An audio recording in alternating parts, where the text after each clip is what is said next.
It's gotta be biblical.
This next segment is brought to you by the letter Q, specifically QAnon. But what is it?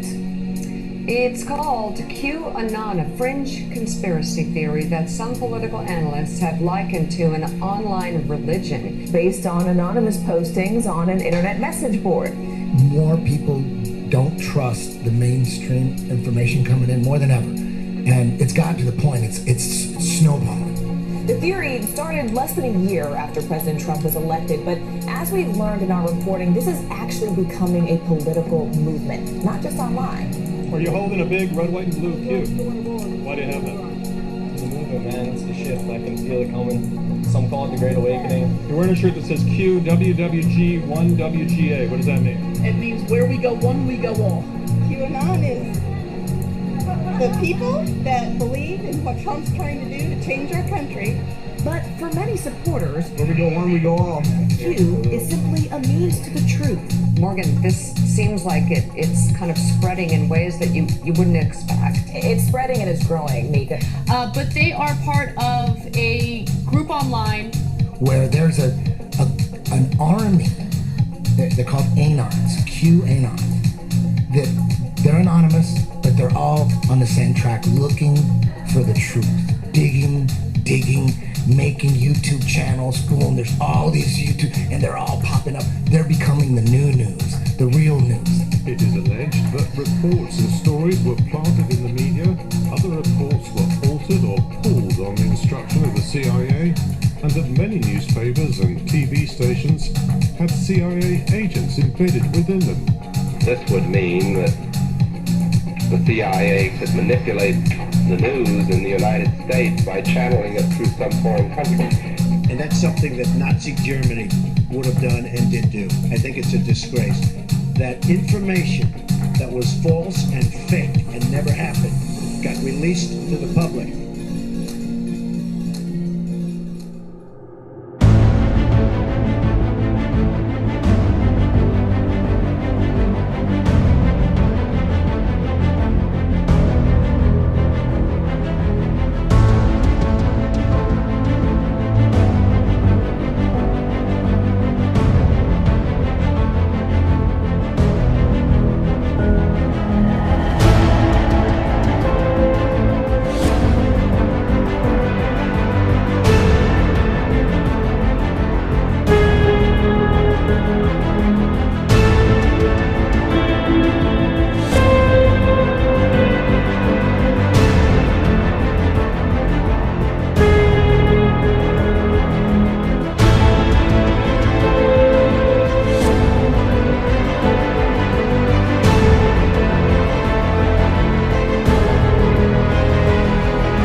Last year I received an invitation to an event that promised to be, quote, an occasion for exclusive deal making.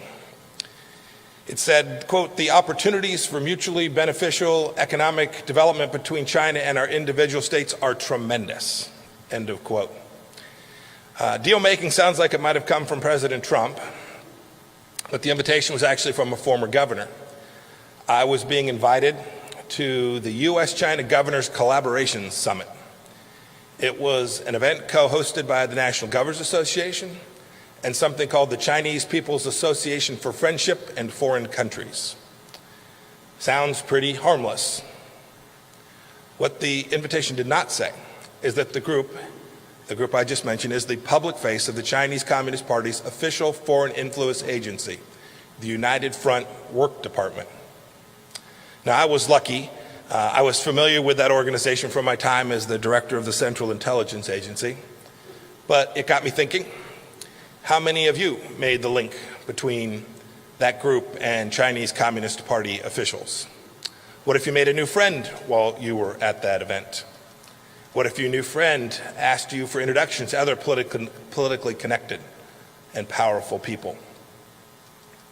What if your new friend offered to invest big money in your state, perhaps in your pension, in industries sensitive to our national security? These aren't hypotheticals. These scenarios are all too true, and they impact American foreign policy significantly.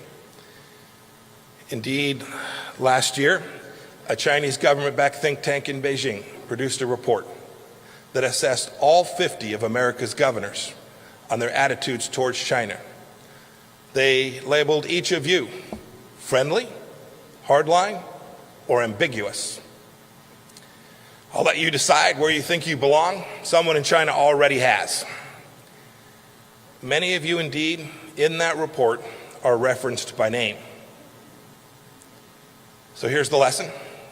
The lesson is that competition with China is not just a federal issue. It's why I wanted to be here today, Governor Hogan.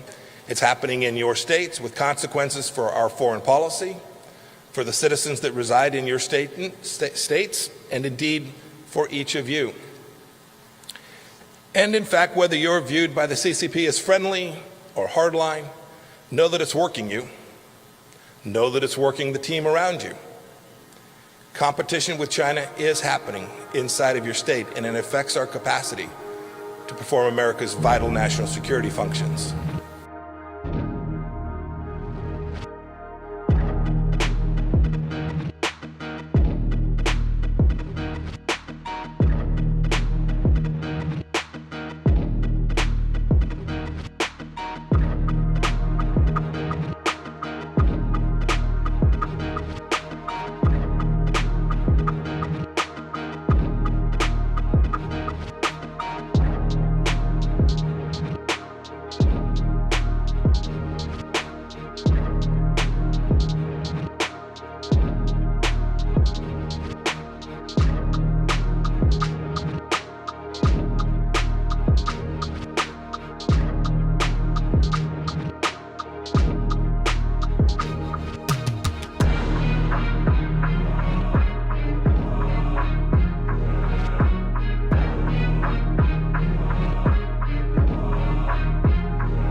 So we're not going to live in a world where, as a Republican, you get investigated from the day you get sworn in.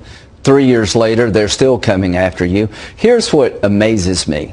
The Russian investigation, what happened? Half the people behind the Russian investigation are going to go to jail, and Trump was cleared. Hopefully. Well, just hang tight. Okay. They come after Trump on Ukraine, and Biden blows up.